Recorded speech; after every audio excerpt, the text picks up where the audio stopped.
Muy buenas tardes a todos y a todas. Estamos acá en una nueva entrevista junto a un profesor de Historia y Geografía por la Universidad de Chile, ex ministro de Estado del expresidente Ricardo Lago y la expresidenta Michelle Bachelet.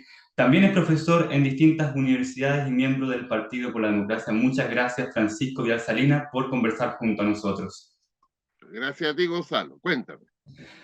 Francisco, usted como profesor de historia, ¿cuál considera que podría ser la solución para la deuda histórica con los profesores debido a este incumplimiento de la ley número 3551 del año 81?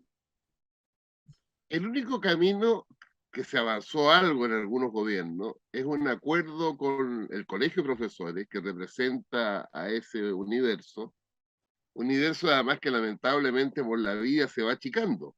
Tengo Mm, entendido que ya 14.000 profesores que tenían eh, esa deuda, no ellos, sino que el Estado con ellos ya han dejado de existir. mm, Ahora, el monto de la deuda es de tal envergadura que el único camino posible es una compensación parcial por la vía de un bono o de alguna cosa de esa naturaleza. mm, Ahí se llegó bastante, pero bueno, una vez más había de diferencia sobre el monto del bono. Pero mm. para decir la verdad, la posibilidad de pagar esa deuda externa en valor real de algo que ocurrió hace 40 años, imposible. El que diga Mm. otra cosa está mintiendo. Francisco, siguiendo el mismo ámbito de la educación, usted que ha sido ministro en diferentes periodos, ¿qué reforma propondría usted para mejorar la educación pública en Chile actualmente? A ver, el problema de la educación pública, deteriorada en los últimos 40 años y recuperada en parte en los últimos 30, tiene que ver con la inversión. Mm, Yo diría que es inversión y gestión, pero me voy a detener en la inversión. mm, El alumno municipal recibe mensualmente, en promedio, por parte del Estado, no de sus apoderados, mm, 140.000 pesos para ser educado. Lo mismo ocurre con el particular subvencionado. Fíjate que el financiamiento compartido queda solamente un 8% de la matrícula del particular subvencionado. O sea, el 92% de la matrícula subvencionada ya está al mismo nivel de la municipal, porque en el caso de la subvencionada, con la ley de la presidenta Bachelet, se reemplaza el aporte de la familia por un aporte del Estado. Entonces se van a ir igualando. mm, Entonces quiero hacerte la comparación entre municipal y subvencionado, que estamos prácticamente en el mismo nivel de inversión, mm, y la particular pagada. Eh, la inversión por alumno mensual para el 92% de la matrícula, que es la suma de lo municipal con lo subvencionado, es de 140.000 pesos. Mientras que el apoderado del colegio particular pagado, sin aporte estatal, obviamente, mm, invierte en su representado, en su hijo, en su pariente, 380.000 pesos mensuales. mm, O sea, estamos hablando de 2 veces y media la mm, inversión en el 9% de la matrícula, que es la particular pagada, mm. versus 140.000 pesos en el 92%. La única solución, no la única, pero la más importante, es inyectar una enorme cantidad de recursos para aumentar la inversión en la educación pública e Mm, incluso en la particular subvencionada. mm. Francisco, la nueva constitución de Chile que fue rechazada, ¿usted considera que Chile ha perdido una posibilidad para cambios rotundos, específicamente también con respecto a la educación? Sí, yo voté a prueba, eh, pero creo que el corazón del apruebo lamentablemente se confundió con otras cosas que yo creo que es lo que llevaron al rechazo, Mm, la plurinacionalidad, y para no entrar en ese tema.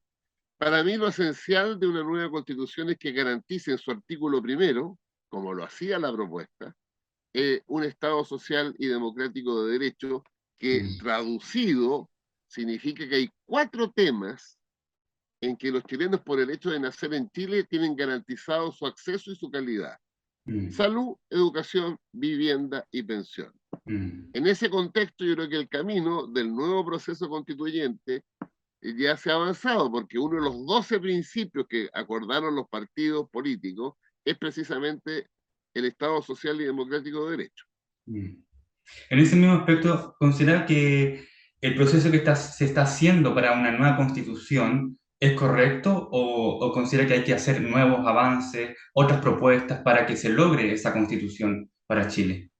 No, que después de la derrota no cabía otra alternativa de continuar el proceso constituyente sobre la base de un concepto. Mm, Todavía está vigente que el 79% de los chilenos hasta un par de años manifestó que quiere una nueva constitución. mm, Lo que fracasó es una propuesta de nueva mm, constitución, lo que no significa que haya fracasado la idea de una nueva mm, constitución. mm, Y eso es lo que está haciendo el Parlamento.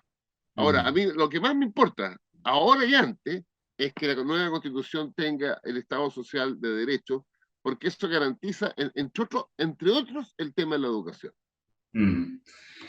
Francisco, con respecto a la nueva presidencia con el presidente Gabriel Boric, ¿cuál ha sido su balance con respecto a su gestión? Lo que pasa es que el presidente Boric asume en un marco muy complejo, ¿no? El estallido, el proceso constituyente, pero más allá de eso, si yo separo eso, es un gobierno de minoría en el Parlamento.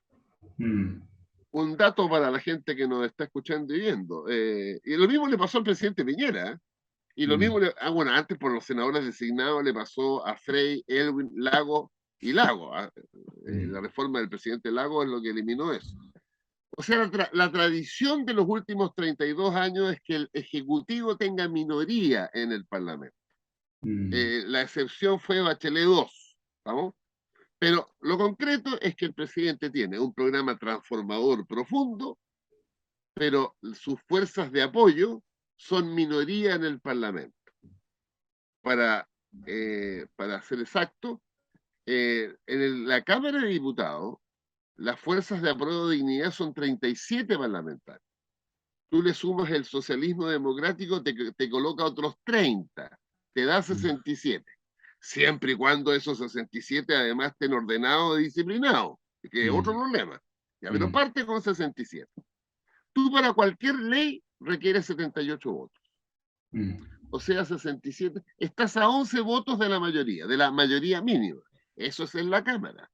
Pero en el Senado todavía es más complejo, porque las fuerzas del gobierno en el Senado son 19 senadores. mm, Y para lograr la mayoría en el Senado requieres 26. mm, Entonces, cuando tú tienes un programa de transformaciones gigante, pero no tienes cómo llevarlo a cabo, no te queda otra que bajar el nivel de las aspiraciones, priorizar las reformas y tratar de construir mayorías tanto en la Cámara como en el Senado. mm.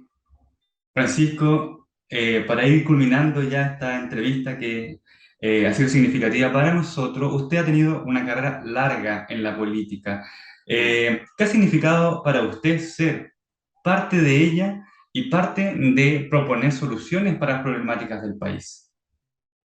Bueno, como yo soy profesor de historia, he tenido el privilegio de vincular la historia a la política. Mm, Entonces, mis 8 años en la moneda tienen que ver con hacer avanzar el país en torno a las concepciones que uno comparte con otros y que muchas veces esas concepciones han sido mayoría democrática.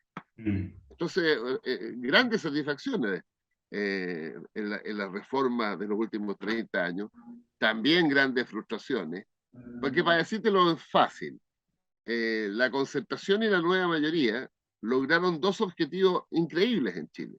Un crecimiento económico que nunca ha sido repetible, pero más que el crecimiento económico, ese crecimiento económico se hizo en función de abordar la disminución sustantiva de la pobreza. mm, El 11 de marzo de 1990, la población chilena bajo la línea de la pobreza era el 62%. La concertación y la nueva mayoría lograron bajar esa cifra a 8%. Y después vino la pandemia y hoy día estamos en el 10%. Y mm, lo más probable es que la encuesta CACEN, que se empieza a tomar el 1 de noviembre, lo suba. mm, Pero que en un país los gobiernos de centro izquierda hayan reducido la pobreza de 62 a 8 es récord en América Latina y en el mundo. Ahora, cuando tú solucionas ese problema, creas otro, que es una población de clase media muy vulnerable, que ante cualquier crisis económica o crisis de la familia o cesantía de las jefes de hogar, vuelven hacia la pobreza. Por eso que es tan mm, importante un Estado social de derechos que te garantice mínimos, que mm. más allá de los ciclos económicos, todo chileno tenga un mínimo, una base, un piso en salud, en educación, en vivienda y en pensión. Muchas gracias, Francisco Vidal, por esta conversación y espero que nos volvamos a encontrar nuevamente. Muy bien, Nos Gonzalo. Que vemos. estés bien. Chao. Hasta luego. Gracias.